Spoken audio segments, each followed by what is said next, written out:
Assalamualaikum warahmatullahi wabarakatuh.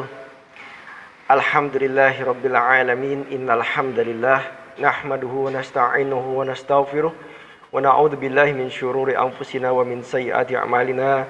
May yahdihillahu fala mudhillalah wa may yudlil fala hadiyalah. Asyhadu an la ilaha illallah wa asyhadu anna Muhammadan abduhu wa rasuluhu sallallahu alaihi wasallam wa ala alihi wa ashabihi amma ba'd. Pemirsa yang kami muliakan, kita panjatkan puji syukur pada Allah Subhanahu wa taala atas limpahan nikmat rahmat yang Allah berikan kepada kita. Pada hari ini kita dapat melaksanakan suatu kegiatan aktivitas ibadah atau amal soleh, yaitu thalabatul ilmi. Bapak-bapak, ibu-ibu, para pemirsa yang kami hormati, kita sebagai orang Islam, kita sebagai orang iman dituntut oleh Allah dan Rasul-Nya untuk senantiasa beribadah kepada Allah. Sebagaimana firman Allah, "Wa ma khalaqatul jinna wal insa illa liya'budun." Dan tidak diciptakan jin dan manusia kecuali untuk ibadah kepada Allah.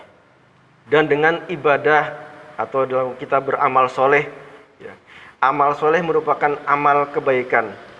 Dilihat dari definisi terminologi, amal merupakan suatu perbuatan, soleh itu adalah kebaikan. Secara syariat, amal soleh adalah segala sesuatu perbuatan yang mengandung nilai-nilai kebaikan. Kita sebagai orang iman, orang Islam, senantiasa usaha untuk mendapatkan amalan-amalan andalan melalui amal soleh yang kita kerjakan. Dengan amalan andalan tersebut, maka kita akan nanti dimasukkan ke dalam surganya Allah dan terselamatkan dari nerakanya Allah atau siksanya Allah. Kita ketahui bersama bahwasanya di surga nanti terdapat beberapa pintu, berbagai pintu-pintu, yang mana pintu tersebut disediakan bagi penduduk surga berdasarkan dengan amalan andalan mereka masing-masing. Ada orang yang ahli sholat nanti masuk ke dalam pintu orang-orang ahli sholat. Ahli puasa dimasukkan ke dalam babur royan oleh puasa-puasa, dan juga ibadah-ibadah lainnya. Maka kita dituntut sebagai orang iman, orang Islam untuk bisa memiliki amalan andalan. Ya.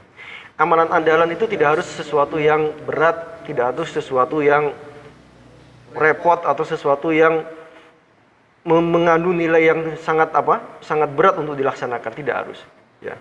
Rasulullah SAW bersabda, "Ahabul amali ilallah ta'ala adwamuha wa inqala." Dalam hadis diriwayatkan oleh Imam Muslim, ya. Rasulullah SAW bersabda, amalan yang paling dicintai oleh Allah yang Maha Tinggi, yang Maha Luhur adalah amalan yang kontinu atau berkelanjutan walaupun sedikit. Berdasarkan hadis sahih Muslim ini, kita tidak dituntut untuk melakukan amalan-amalan yang berat. Cukup melakukan amalan yang ringan tapi rutin, itu lebih baik.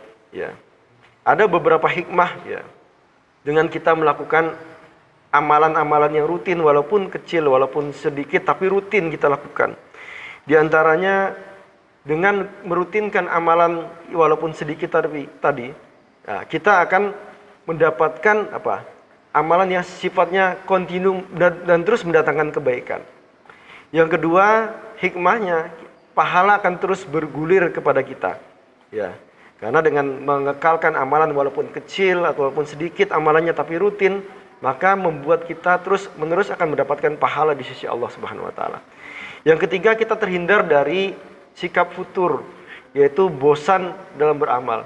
Ada kalanya amalan yang berat kita kerjakan, yang terlalu berat membuat seseorang atau orang yang melakukannya itu menjadi bosan sehingga terhenti. Maka apalah gunanya jika melakukan amalan yang besar tapi berhenti? Lebih baik kita melakukan amalan yang kecil, ringan, tapi sifatnya kontinu.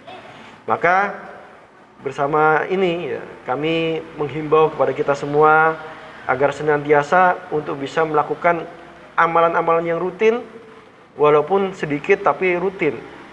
Ada beberapa pengamalan rutin yang dicontohkan oleh baginda Rasulullah SAW. Di antaranya dalam berbagai riwayat, Rasulullah bersabda, ada suatu amal yang ringan dikerjakan tapi berat dalam hal timbangan fi yaumul mizan, yaitu ucapkanlah subhanallah wa bihamdi subhanallahil azim. Dan juga ada amalan-amalan lain ya, Rasulullah bersabda tentang pahalanya, fadilahnya orang melakukan amalan melaksanakan, berzikir, dan yang lain-lain bisa kita lakukan. Maka dari itu, usahalah kita sebagai orang iman, orang Islam untuk senantiasa beramal karena Allah. Yarjuna rahmatahu wa yakhafuna adzabah. Itulah sedikit yang bisa kami sampaikan. Mudah-mudahan dengan sedikit ini bisa mendatangkan faedah dan manfaat bagi kita. Karena sekali lagi, watilkal jannatul lati uristumuha bima kuntum ta'malun. Surga itu diwariskan kepada kita semua sebab apa-apa yang kita amalkan. Maka carilah surga dengan amalan-amalan yang walaupun sedikit tapi amalan itu bisa rutin kita lakukan. Sekian dari kami. Akhiru qouli hadza. Assalamualaikum warahmatullahi wabarakatuh.